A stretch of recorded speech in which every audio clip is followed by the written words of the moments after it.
بسم اللہ الرحمن الرحیم۔ السلام علیکم ناظرین، میں ہوں فراست سلیم اور آپ دیکھ رہے ہیں آپ سب کا اپنا یوٹیوب چینل۔ امید کرتا ہوں کہ آپ جہاں بھی ہوں گے خیر و عافیت سے ہوں گے۔ اللہم صلی علی سیدنا و مولانا محمد و آلہ و صحبہ و بارک وسلم۔ ناظرین، جب سے ملٹری ٹرائل جو لوگوں کا فیصلہ سنایا گیا، ان کو سزائیں دی گئیں ملٹری کورٹ سے سویلین کو، جس میں سے 85 میں سے ٹوٹل افراد 25 تھے جن کو سزا سنائی گئی، اور باقی 60 کا فیصلہ ابھی ملٹری کورٹس نے سنانا ہے۔ اور جب سے فیصلہ سنایا اس کے بعد انٹرنیشنل پریشر اتنا ڈیولپ ہو رہا ہے، اتنا پریشر پاکستان کی حکومت پر آ رہا ہے، اداروں پر آ رہا ہے کہ اب حکومت جو ہے ان کی چیخیں نکل گئیں اور ان کی دھوئیں نکلنے شروع ہو گئے۔ ان کے ایک سے ایک آ کے جو ہے نا وہ دفاع کرتا جا رہا ہے ملٹری کورٹس کا جو فیصلہ ہوا ہے ان فیصلوں کے حوالے سے۔ آپ وزارت خارجہ کو دیکھ لیں، ان کے ترجمان جو ہیں وہ آ کے بیان دے رہی ہیں، پریس ریلیز جاری کر رہی ہیں، اور اس کے بعد پھر وزیر اطلاعات جو ہمارے وہ فارم 47 کے ہیں عطا تارڑ، وہ بھی پریس کانفرنس کر کے جو ہے وضاحتیں دے رہے ہیں کہ جی ملٹری ٹرائل کورٹ جو ہے نا وہ سیویلین کا ٹرائل بالکل ٹھیک ہوا ہے، آئین کے مطابق ہوا ہے، اور ان کو ہر طرح کا جو ہے وہ دفاع کا حق دیا گیا ہے۔ اب یہ ضرورت کیوں پیش آئی بار بار؟ اگر تو آئین کے مطابق ہوا ہے تو پھر تو آپ کو دفاع کرنے کی ضرورت ہی نہیں ہے۔ سپریم کورٹ کے فیصلے آتے ہیں، عدالتوں کے فیصلے آتے ہیں، کبھی انٹرنیشنل پریشر آیا ہے کہ بھئی یہ سپریم کورٹ نے کیا کر دیا، یا پاکستان کی ہائی کورٹس نے یا پاکستان کی عدالتوں نے کیا فیصلے سنائے ہیں؟ کسی قسم کا کوئی پریشر نہیں آیا کہ بھئی آپ یہ کیوں کر رہے ہیں، کیونکہ وہ آئین کے مطابق ہوتا ہے۔ اب وہ ایک الگ بات ہے کہ جج فیصلہ ٹھیک کر رہے ہیں یا نہیں کر رہے، وہ ایک الگ میٹر ہے، لیکن جو آئین کے خلاف انسانی بنیادی حقوق کی خلاف ورزیوں کے حوالے سے جو پریشر آ رہا ہے کہ یہ انسانی بنیادی حقوق کی خلاف ورزیوں کے جو ہے وہ ہے، اور آپ نے انٹرنیشنل جو ہمارے ساتھ معاہدے کیے ہوئے ہیں، سائن کیے ہوئے ہیں، ان کی خلاف ورزیاں ہو رہی ہیں کہ سیویلین کا جو ہے وہ ملٹری ٹرائل ہو رہا ہے۔ اب محترمہ آتی ہیں، انہوں نے پریس ریلیز جاری کی، انہوں نے کہا جی کہ جو ٹرائل ہوا ہے یہ پاکستان کے آئین کے مطابق ہوا ہے، اور پارلیمنٹ نے قانون پاس کیا تھا، اور اس کے بعد جو ہے یہ سزائیں دی گئیں، اور سپریم کورٹ نے جو ہے وہ حکم دیا تھا ملٹری کورٹس کو کہ آپ اپنا فیصلہ سنا دیں، اور اس کے بعد فیصلہ سنایا گیا۔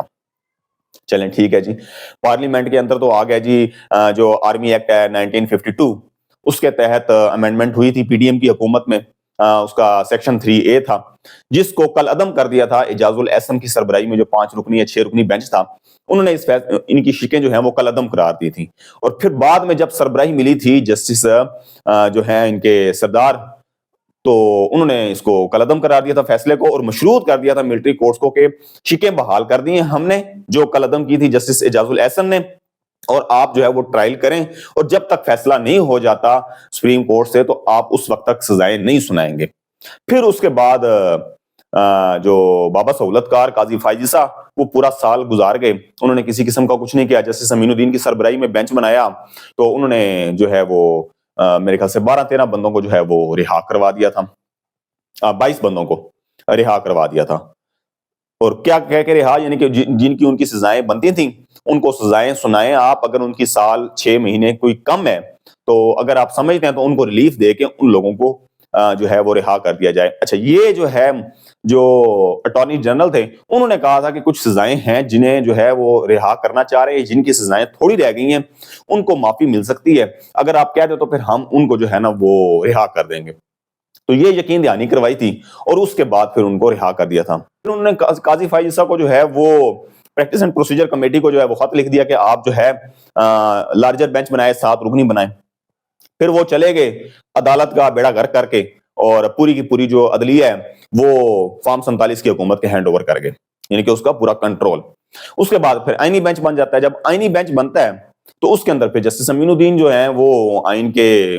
جو ہیں سرچشمہ، وہ سربراہ بن جاتے ہیں ماشاءاللہ سے۔ اور انہوں نے، کیونکہ جو فیملیز تھیں وہ بیچارے پریشان تھے، ان کو پراپر ملنے نہیں دیا جا رہا تھا، اب وہ تنگ آئے ہوئے تھے، انہوں نے کہا تھا کہ کم از کم آپ جو ہے نا ان کو رہا کر دیں، آپ ان کو جیلوں میں منتقل کر دیں تاکہ ہم ان سے آسانی سے ملاقات کر سکیں۔ تو پہلے تو جسٹس امین الدین نے نا یہ مسترد کر دی، اور جب اٹارنی جنرل نے کہا کہ بھئی اس طریقے سے ہو سکتا ہے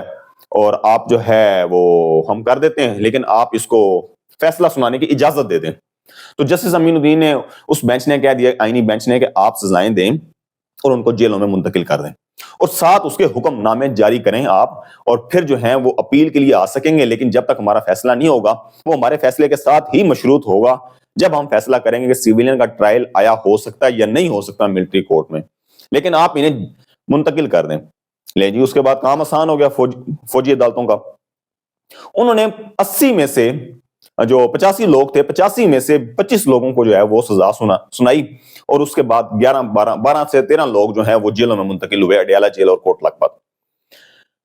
اب انٹرنیشنل جب پریشر آیا، یورپی یونین کا آ گیا، برطانیہ سے آ گیا، امریکہ سے آ گیا، اب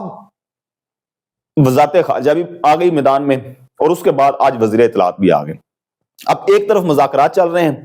تحریک انصاف کے ساتھ، اور دوسری طرف جو ہے وہ آپ یہ دیکھ لیں کہ عطا ترڑ جو وزیر اطلاعات ہیں وہ آ کے اپنی زبان جو ہے وہ کیسے استعمال کر رہے ہیں کہ تحریک انتشار 9 مئی کے اندر جو ملزمان تھے ان کو سزائیں قانون کے مطابق ہوئیں، ان کو اپیل کا حق ہے، ان کو دفاع کا حق دیا گیا، ان کو وکیل کا حق دیا گیا۔ بھائی آپ نے جو وکیل دیے وہ سب کو پتا ہے، جو 2 دن پورے میڈیا مین سٹریم میڈیا کے اوپر وکیل آ کے وکالت کرتے رہے نا، تو وہی وکیل اس طرح کے اس ٹائپ کے وکیل ہوں گے۔ تو اگر آپ کہتے ہیں نا فیئر ٹرائل، تو پھر پاگل نہیں ہے برطانیہ، یورپی یونین اور اس کے بعد جو امریکہ، کہ وہ جو یہ سٹیٹمنٹ دے رہے ہیں، اور وہ کیوں دے رہے ہیں؟ وہ صرف اور صرف اس لیے دے رہے ہیں کہ آپ نے معاہدے کیے ہوئے انٹرنیشنل، ٹھیک ہے؟ تو اب آپ کو پریشانی لاحق ہوگی کہ یہ ہو کیا رہا ہے۔ اب آپ نے بیان بنانا شروع کر دیا کہ جی یہ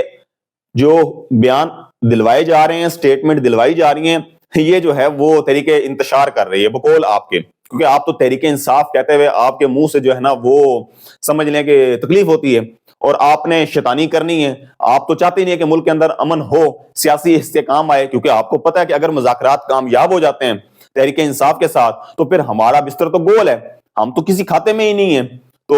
آپ کی تو خواہش ہی یہی ہے کہ اسٹیبلشمنٹ کے اور عمران خان کے تحریک انصاف کے جو ہیں وہ معاملات سیٹ نہ ہوں۔ جب تک ان کے معاملات سیٹ نہیں ہوں گے تو ہمارے جو ہے نا وہ دانا پانی چلتا رہے گا ہمارا۔ اب ناظرین ایک طرف تو یہ کہہ رہے ہیں کہ جی انصاف فراہم کیا گیا، حق دیا گیا، حق دفاع دیا گیا، اور اپیل میں جا سکتے ہیں، اور قانون کے مطابق ہوا ہے۔ بھئی اگر قانون کے مطابق ہوا تو پھر آپ کے دھوئیں کیوں نکل رہے ہیں؟ آپ کی چیخیں کیوں نکل رہی ہیں؟ آپ بار بار پریس کانفرنس کر کے وضاحتیں کیوں کر رہے ہیں؟ آپ کیوں دفاع کر رہے ہیں ملٹری کورٹ کا؟ سپریم کورٹ نے جب مشروط کر دیا کہ ہم فیصلہ کریں گے تو پھر آئینی بینچ کو چھوڑ دیں، کیونکہ اب آپ کے پاس رہ ہی یہی گیا طریقہ کہ انٹرنیشنل پریشر آ گیا، تو آئینی بینچ جو ہے وہ سیویلین کا ملٹری ٹرائل جو ہے وہ کالعدم قرار دے۔ اب یہی ہو سکتا ہے راستہ، اور کچھ بھی نہیں رہ گیا، کیونکہ جو 60 لوگ ہیں نا ان کو اب مشکل لگتا ہے مجھے کہ ان کو سزائیں سنائی جائیں۔ تو یہ تو فلاپ ہو گیا آپ کا کام۔ دوسرا آپ کہہ رہے ہیں کہ جی تحریک انصاف جو نا وہ لابنگ کر رہی ہے۔ بھائی لابیسٹ تو آپ کر رہے ہیں، اور ہر سیاسی جماعت کا حق ہے کہ وہ لابنگ کریں، تو آپ بھی لابنگ کر رہے ہیں۔ آپ لابنگ کس چیز کی کر رہے ہیں وہ میں تھوڑی دیر بعد جا کے بتاتا ہوں۔ اب دوسرا جناب یہ کہہ رہے ہیں کہ جی سیویلین کا جو ہے وہ ملٹری ٹرائل قانون کے مطابق ہوا، سزائیں دی گئیں، انہوں نے جو ہے وہ انتشار کیا، انہوں نے شرپسندی کی، انہوں نے جو ہے وہ دفاتر کو جلاؤ گھراؤ کیا۔ میں سمجھتا ہوں کہ نہیں ہونا چاہیے تھا، لیکن جن کو سزائیں دی گئی ہیں، جن کی ویڈیوز 6-7 منٹ کی چلوائی گئی ہے یا بھیجی گئی ہے اور ہم نے چلائی ہے مین سٹریم میڈیا پر، اس کے اندر تو بیچارے وہ ڈنڈے سوٹے چلا رہے ہیں، وہ گاڑی کے اوپر یہ مار رہے ہیں، پتھر مار رہے ہیں، کسی کو جلاتے ہوئے دکھایا آپ نے، کوئی بلڈنگ کو جلا رہا ہے، یا بلڈنگ کے اندر جو داخل ہوا ہے کوئی پیٹرول کین لے کے گیا، کچھ اور چیز لے کر گیا، کیمیکل لے کر گیا، کسی قسم کا کوئی پروف ہے؟ اب ناظرین میں آپ کو یہاں بتاؤں کہ 2018 کے اندر 2020 کے اندر پشاور ہائی کورٹ کے چیف جسٹس سے سیٹھ وقار احمد خان، انہوں نے جو اس پہ آرمی پبلک سکول پر اٹیک ہوا تھا، کچھ دہشت گرد اس میں سے تھے، 300 کے قریب درخواستیں جو ہیں وہ پشاور ہائی کورٹ میں گئی ہوئی تھیں، جو سزائیں ہوئی تھیں انہیں ملٹری کورٹ سے، اور اس کو چیلنج کیا ہوا تھا، انہوں نے اپیل میں گئے ہوئے تھے۔ جب وہ اپیل میں گئے تو اس میں سے 196 افراد کو جو ہے نا رہا کرنے کا حکم دے دیا، ان کی سزائیں کالعدم کرا دی جو ملٹری کورٹ سے ہوئی تھی سیٹھ وقار اکرم نے۔ اب وہ فیصلہ سپریم کورٹ میں آیا، اور سپریم کورٹ نے جسٹس مشیر عالم کی سربراہی میں 3 رکنی بینچ تھا، انہوں نے وہ فیصلہ جو ہے وہ معطل کر دیا، اور آج تک 2020 سے لے کے جولائی 2020 سے لے کے آج تک وہ فیصلہ جو ہے وہ نہیں ہو سکا سپریم کورٹ سے۔ اور وہ دہشت گرد کون تھے جنہوں نے فائرنگ کی تھی، بچوں کو مارا تھا، اور 196 کو کیوں ان کی سزائیں کالعدم ہوئی تھی؟ جب ان کی درخواستیں گئی تھی، ریکارڈ گیا تھا، تو پھر اس کے بعد جو ہے وہ ثبوت فراہم نہیں کیے گئے تھے انہیں، تو عدالت نے کہا کہ آپ کے پاس ثبوت ہی نہیں ہے کہ آپ نے ان کو دہشت گردی میں سزائیں سنا دی، تو وہ یہ کہہ کر 196 افراد کو رہا کرنے کا حکم دیا، تو جو بعد میں سپریم کورٹ سے فیصلہ وہ معطل ہو گیا تھا پشاور ہائی کورٹ کا۔ اب یہ جو عطا تارڑ آج یہ بھی کہہ رہے ہیں کہ جی وہ تو سارا ریکارڈ جو ہے وہ ہم نے فراہم کیا ہے۔ آپ نے تو ریکارڈ فراہم کیا ہی نہیں۔ جو 25 افراد جن کو سزائیں سنائی گئی کسی قسم کا کوئی ریکارڈ نہیں، صرف میڈیا کے اوپر 7 منٹ کی ویڈیو چلائی گئی، جو گنتی کے کچھ وکیل اور کچھ جو دفاعی تجزیہ نگار تھے ان کے نمبر دیے گئے، شیئر کیے گئے کہ ان سے آپ پیپر لیں، ان سے جو ہے انہیں آپ مین اسٹریم میڈیا پر بٹھائیں. تو اس کے علاوہ تو کسی قسم کا ریکارڈ سامنے نہیں آیا. جب حکم نامے آئیں گے پتہ چلے گا کہ کیا سزائیں سنائی گئیں, کس آئین کے تحت, کس قانون کے تحت سزا سنائی گئی, ان کا جرم کیا بنتا تھا, تو اس کے بعد پتہ چلے گا. وہ تو سپریم کورٹ نے کہا تھا کہ حکم نامے جاری کیے جائیں گے, لیکن آج تک جو ہے حکم نامے ابھی تک تو جاری نہیں کیے گئے. اب ناظرین قاضی فائز عیسیٰ, میں آپ کو پھر وہیں لے کے چلتا ہوں کہ سیٹھ وقار والا فیصلہ. قاضی فائز عیسیٰ بھی دم دبا کر بھاگ گیا. وہ جب تک 1 سال وہ بیٹھا رہا سپریم کورٹ کے اندر, صرف اس نے سہولت کاری کی, بابا سہولت کار تھا وہ, اور اس نے سہولت کاری کی فارم 47 کی حکومت کے لیے, اور وہ بھی فیصلہ یہ ملٹری کورٹ والا نہیں کر سکا کیونکہ اس کی بھی جو ہے نا پر جلتے تھے. تو صرف وہ اس نے وعدہ اوڑ رکھا تھا کہ میں اسٹیبلشمنٹ کے خلاف ہوں, یا میں اسٹیبلشمنٹ کی مداخلت جو ہے وہ برداشت نہیں کرتا سیاست کے اندر. اب ناظرین یہ تو ہو گیا ان کی پریشانی کہ سزائیں سنا دی, اب پھنس گئے. اب انہیں نکلنے کا ایک ہی راستہ ہے کہ آئینی بینچ سے یہ فیصلہ کروا لیا جائے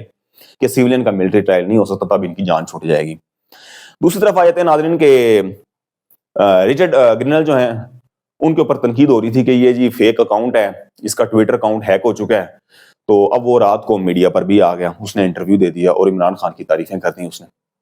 اس نے کہہ دیا جی کہ ڈونلڈ ٹرمپ کی جب حکومت تھی اور عمران خان کی حکومت پاکستان میں تھی تو پاکستان کے اور امریکہ کے تعلقات بہت اچھے تھے,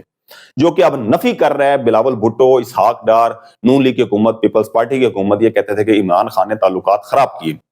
اب تعلقات کیوں خراب ہوئے؟ جب عمران خان کی حکومت گرائی گئی ڈونلڈ لو کے تھرو